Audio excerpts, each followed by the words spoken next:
সুফিক sir, কেমন আছেন আপনি? কতদিন পর আপনার সাথে দেখা। আমি তো কখনো ভাবতেই পারিনি আপনার সাথে আবার দেখা হবে। আপনি বিসিএস ক্যাডার হয়েছেন?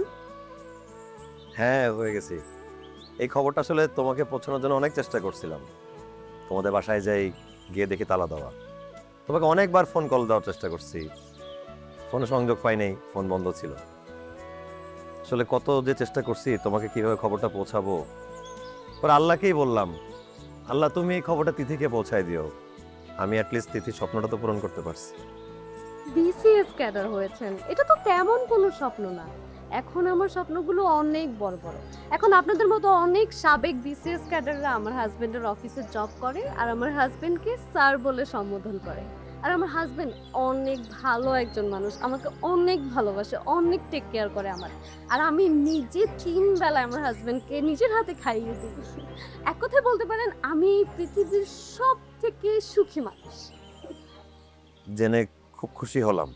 আসসালামু আলাইকুম স্যার, কেমন আছেন? ওয়ালাইকুম আসসালাম, আমি ভালো আছি। তুমি কেমন আছো? জি স্যার, আলহামদুলিল্লাহ ভালো। আপু বাবা ডাকে, চল।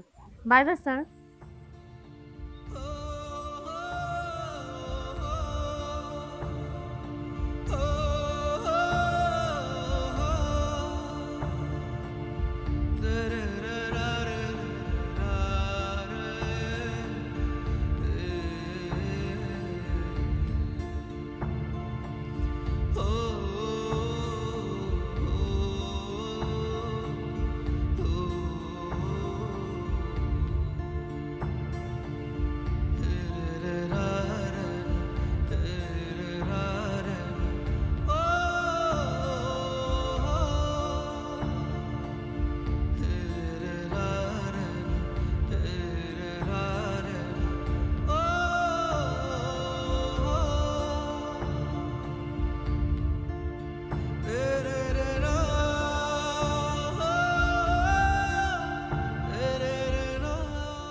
আসলে তিতিরা তো দেখাইছে নাকি?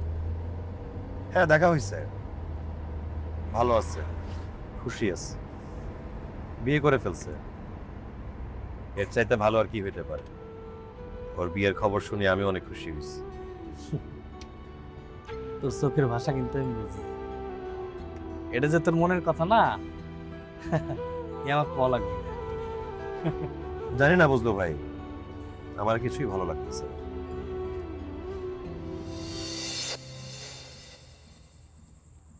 জ্যোৎস্নার আলো আপনার কেমন লাগে? পৃথিবীর সমস্ত আলোয় আমাকে আনন্দিত করে। আমার চোখের আলো আপনাকে আনন্দিত করে? করে। তাহলে আমার চোখের স্বপ্নগুলো কি আপনি দেখতে পান? না। আমার স্বপ্নগুলো আসলে খুব ছোট, খুবই সাধারণ, তাই হয়তো আপনি দেখতে পান না। আমার স্বপ্নগুলো ধরেন খুব ছোট একটা ঘর, একজন সাধারণ মানুষ যার হাত ধরে পাড়ি দিতে পারবো আমি বিশ্বপথ, যে তার আপন মহিমায় ভালোবেসে আনন্দে ভরিয়ে তুলবে আমার আপন ভুবন। আমি চাই আপনার স্বপ্নগুলো সত্যি হোক। কিরে, কি চিন্তা করিস? না, চিন্তা করতেছিলাম ভাই, মানুষের ছোট ছোট স্বপ্নগুলা অনেক বড় হয়ে যায়। ওই বড় স্বপ্নে মানুষ বিভোর হয়ে যায়, আত্মহমিকা নিজেকে বিলীন করে ফেলে। মানুষ ভুলে যায় তার সোনালী সহজ অতীত। তোর চেহারাই কথা কয় না, আমি তোর চেহারা পড়বে পারি ভাই। আমার কিছুই ভালো লাগতেছে না বুঝলো ভাই, জানি না কি করব। আলোর নিচে যেমন অন্ধকার থাকে, ভালোবাসার নিচেও থাকে ঘৃণা। এক নিমিষেই আমার সুন্দর অতীতটা অন্ধকার হয়ে গেল। দেখ ভাই, আল্লাহ যা করে ভালোর জন্য, আল্লাহ উত্তম পরিকল্পনা করে। এই অন্ধকার নিমিষে কাটে যাবি, শুধুমাত্র একটা আলোর দরকার, সেটা হলো সূর্যের আলো। আলো আসবি ভাই, অপেক্ষা কর, আলো আসবি।